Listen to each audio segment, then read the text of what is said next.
আজ হঠাৎ করেই মনে হলো সময় যেন তার গোপন নোটবুকটা আমার সামনে খুলে রেখেছে। পাতাগুলো কেমন অদ্ভুত, কোথাও পুরনো রক্তের দাগ, কোথাও রোদে পোড়া স্মৃতি, আবার কোথাও শীতের মতো কুয়াশা জমে আছে।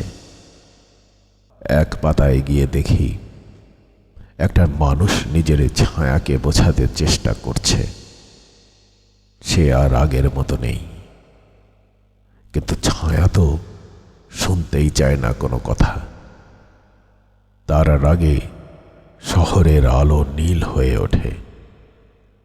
অন্য পাতায় গিয়ে দেখি একটি শালিক পাখি ধ্বংসস্তূপের ওপরে বসে গাইছে একটি অসম্পূর্ণ গান, যেন পৃথিবীকে মনে করিয়ে দিচ্ছে সব ভাঙাচোরা জিনিসের ভেতরেই গোপন জন্ম অপেক্ষা করছে।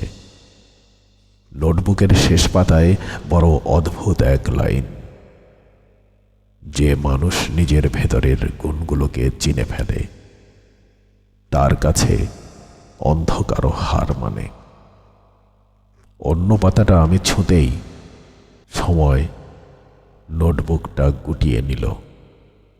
হয়তো ভয় পেল আমি আরেকটু গভীর থেকে তার রহস্য আবিষ্কার করে ফেলব সেই ভয়ে।